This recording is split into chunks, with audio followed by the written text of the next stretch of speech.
In today's video, I'm going to touch upon WVO Quine's very significant and consequential insights on science and confirmation.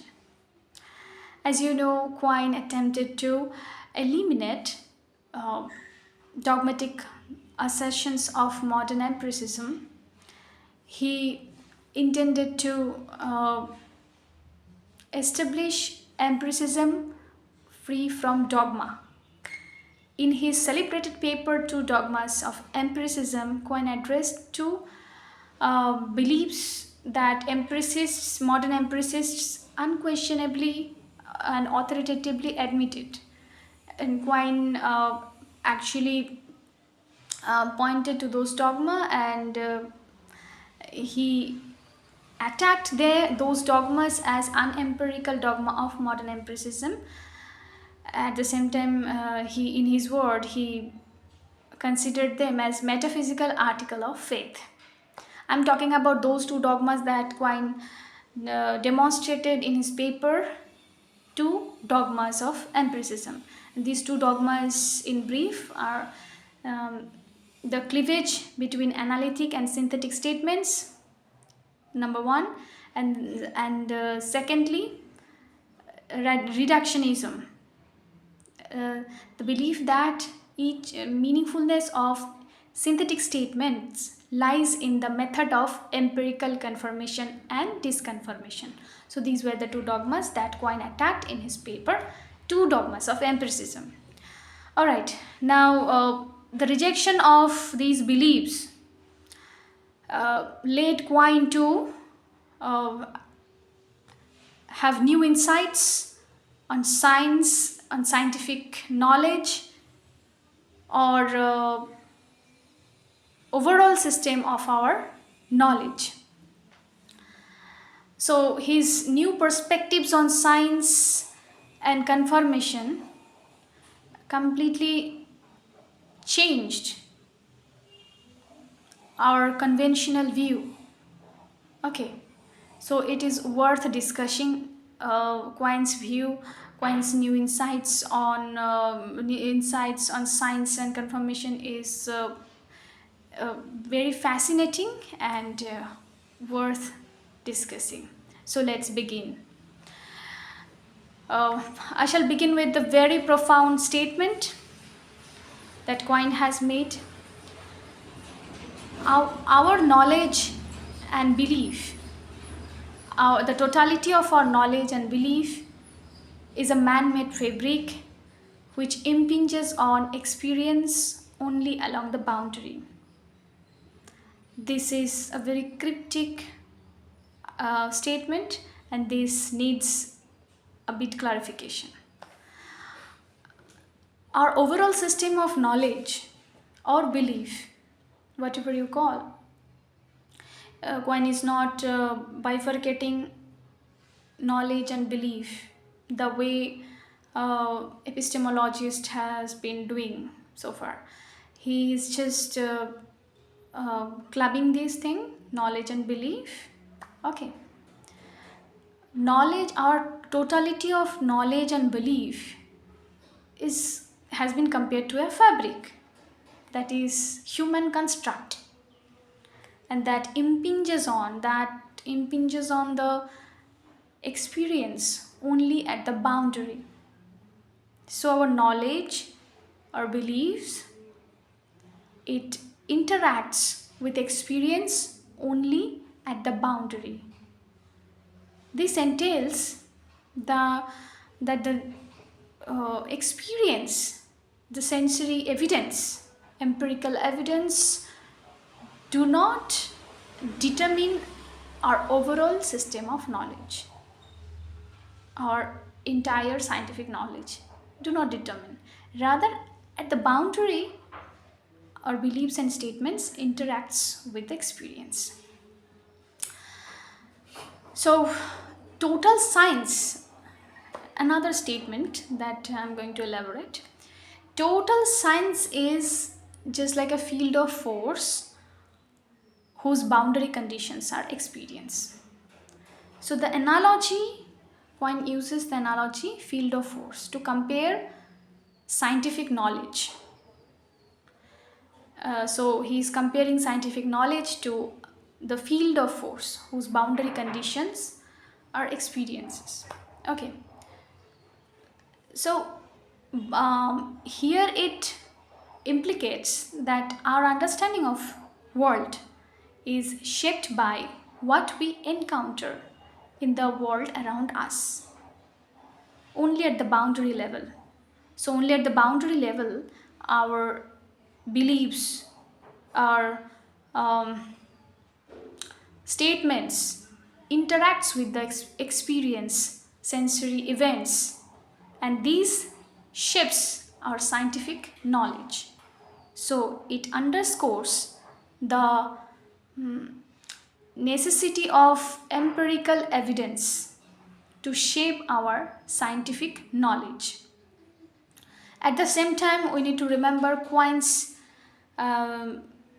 important point that our overall system of knowledge is not fully determined by experience. Experience is just the boundary condition where our understandings, our beliefs, our statements intersects. That means it shapes our scientific knowledge only along the boundaries. Okay. So now another important statement that I'm going to discuss is a conflict with experience at the periphery occasions readjustment in the interior of the field, and thus truth values has to be redistributed over some of the statements.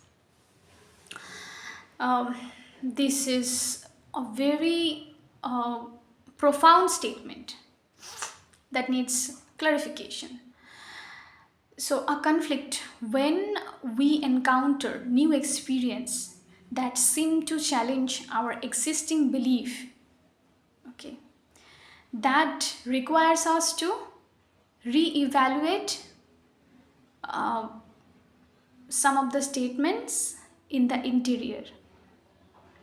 So here he is using two important words: interior and periphery.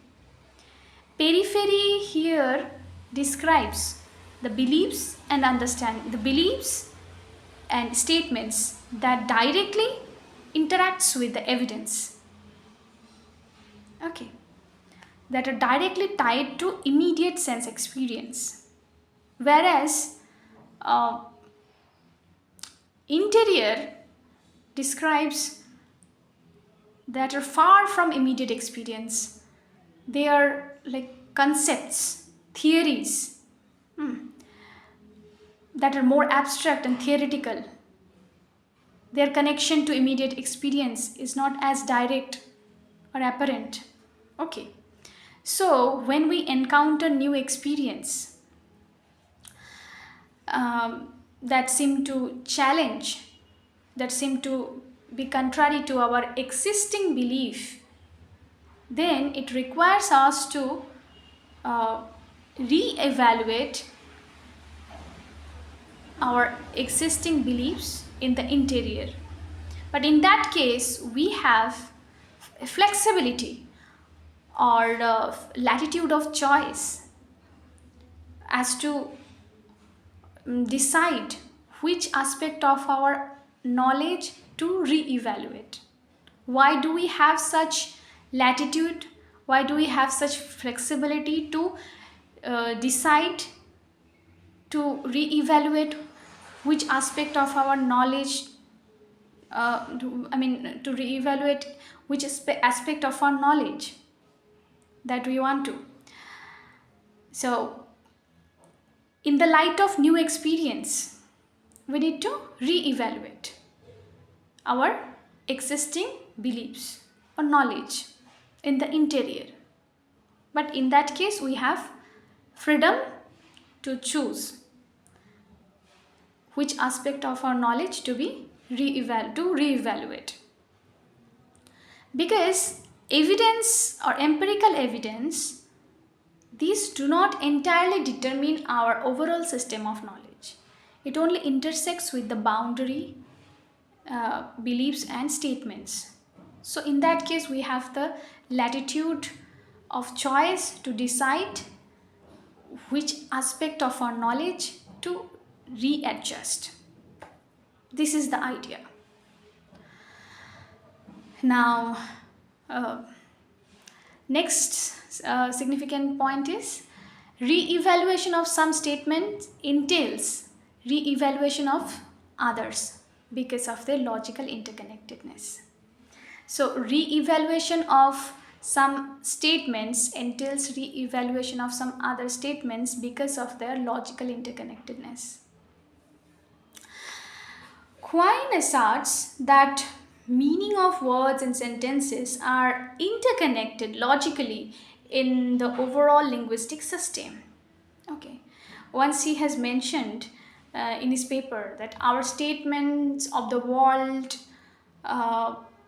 do not face the tribunal of sense experience individually, but only as a corporate body.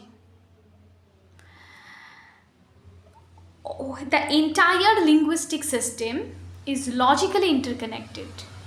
So a statement, when isolated from its fellow statement, it do not actually stand in confirmation or disconfirmation. Okay. So he is espousing meaning holism. If you remember,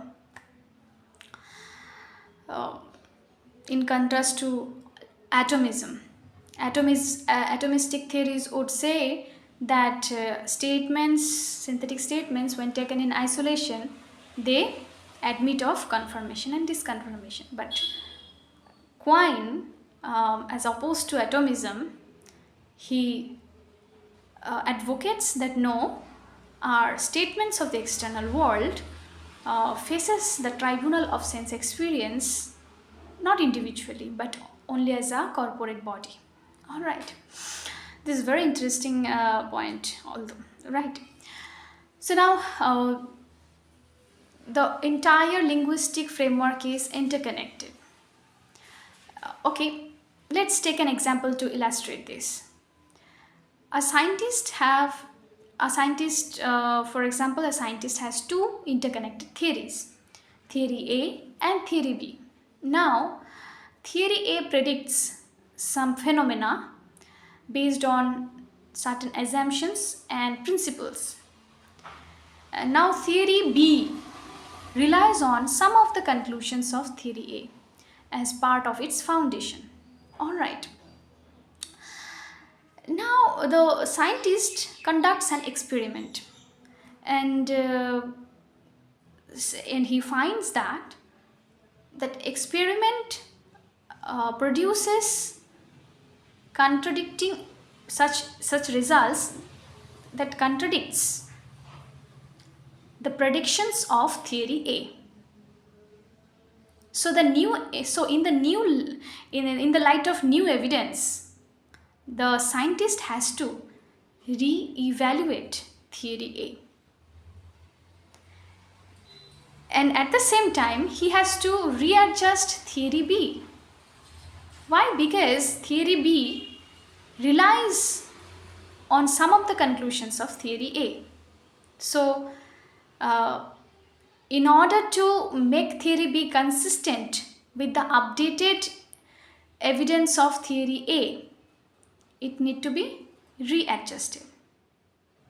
This underscores the interconnectedness of